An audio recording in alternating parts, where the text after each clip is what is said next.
Hi, Cancer Sun and Rising. Welcome to your July 2022 Astro Update. It's Raina here. Happy birthday to those born in July. Also, the Cancers born in June, because I'm in late June. I'm recording this close to the middle of June, so it's not even the time for those birthdays either. But you should be feeling really good having the sun in your sign, that energizing feeling of the sun in the first house.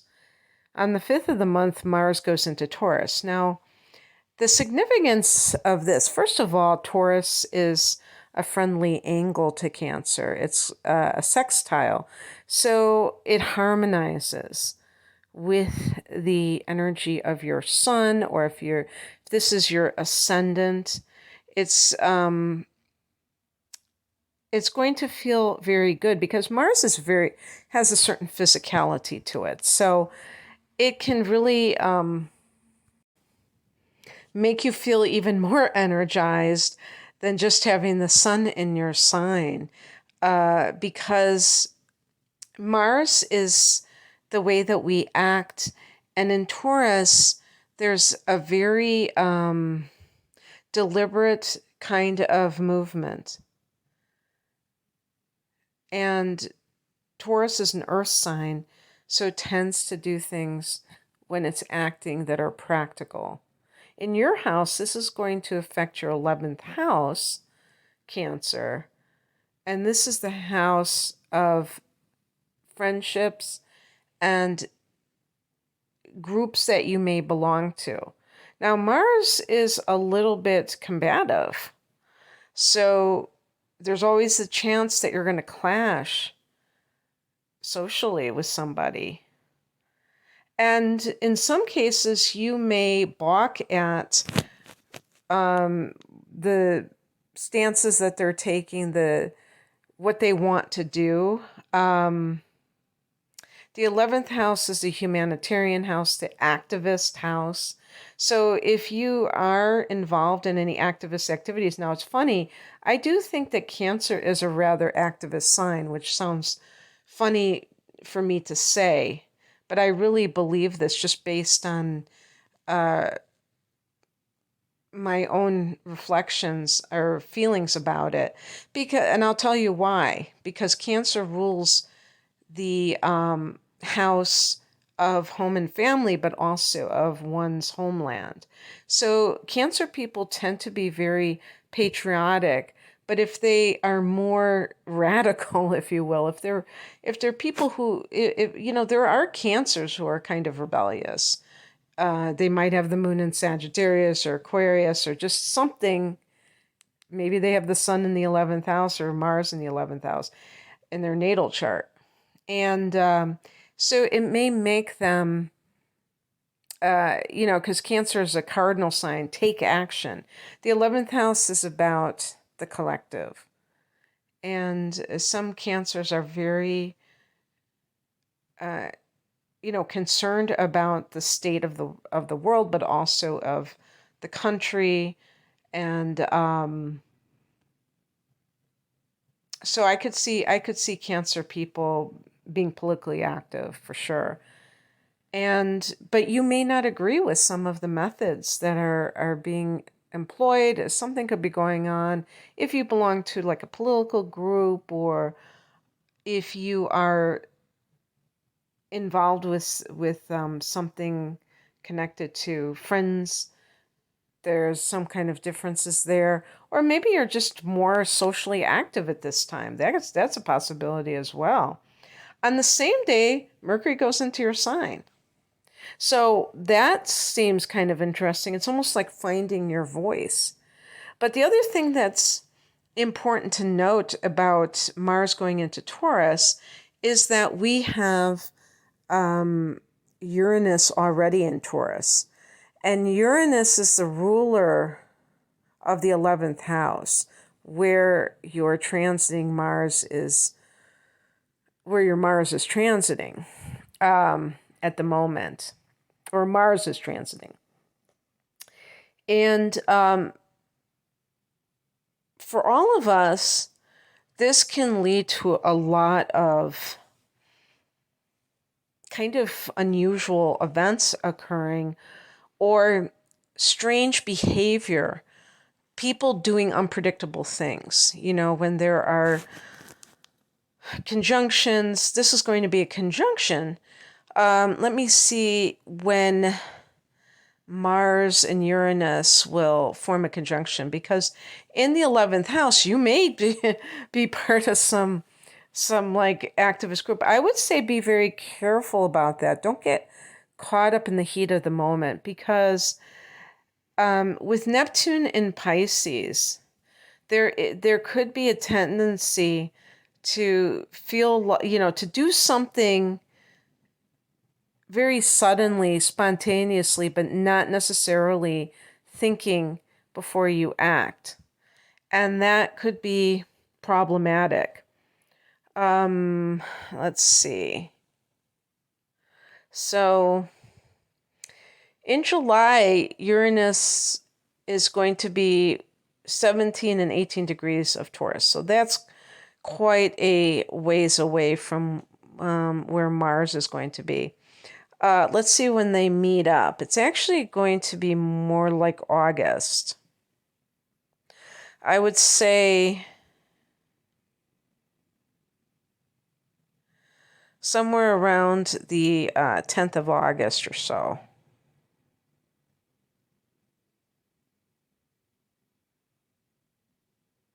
Yeah, something around there. And so if there's any kind of, like, if you're going to a demonstration or anything like that, that you really think to yourself, okay, is this something that could get out of hand? Is this dangerous? Is this really something that I'm willing to deal with the consequences? Because you never know. You may trust all the people that you deal with, but there could be outside forces that are coming in. So just be careful of that. And that's, in the future, because that's going to be in August, but it still is something to pay attention to even in July, because with your transiting Mars in the 11th house, there might be an uptick in activity with groups or friends.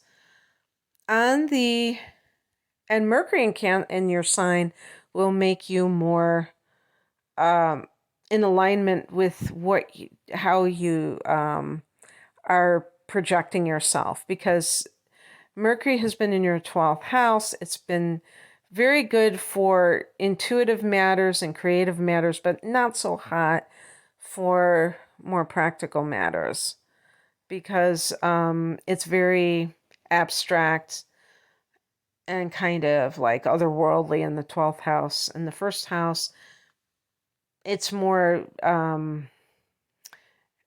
forward projecting.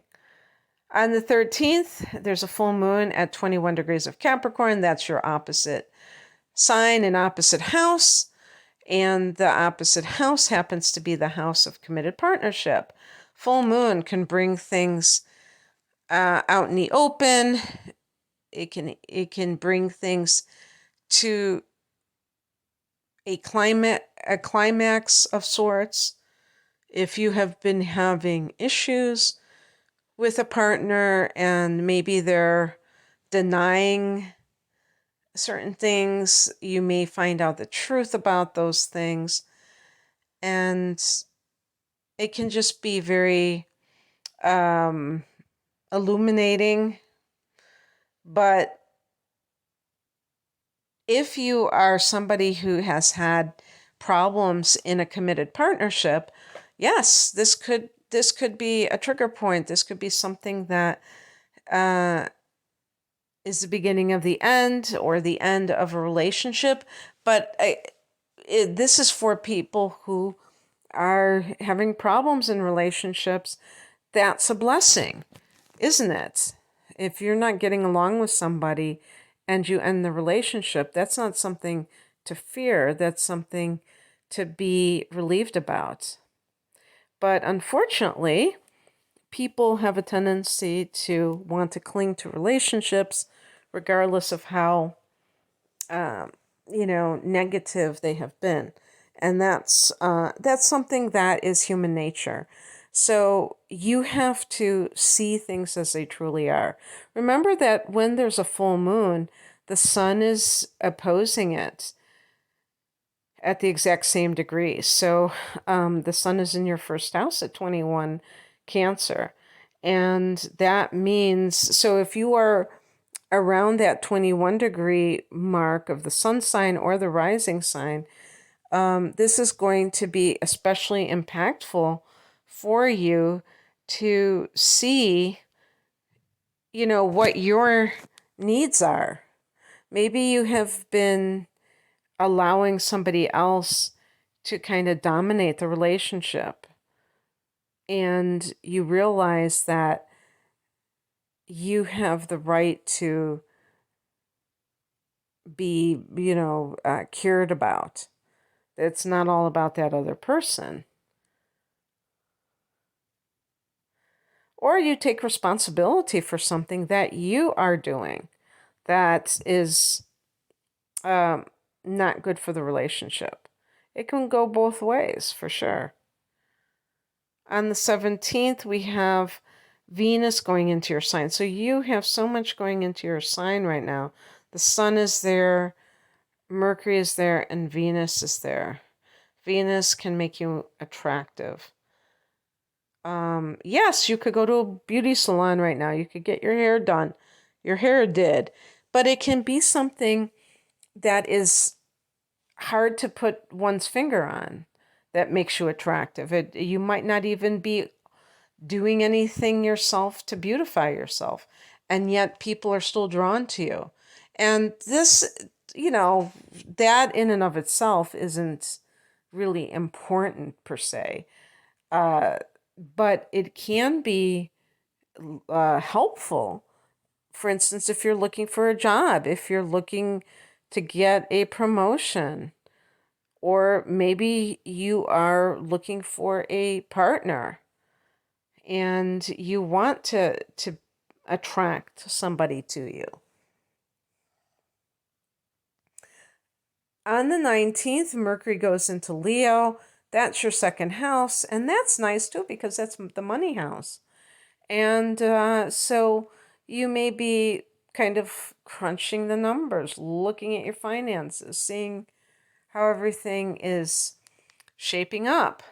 And there may be documents that are connected to finances. Maybe you're coming up with a budget, or some kind of ideas are forming about income streams, more income streams. You're just brainstorming about what you can do to make it happen. On the 22nd, the sun goes into Leo, and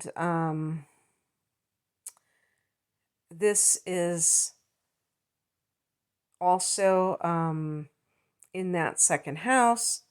So the focus becomes more of a practical nature, more financial nature, and then you have a new moon there on the 28th of the month.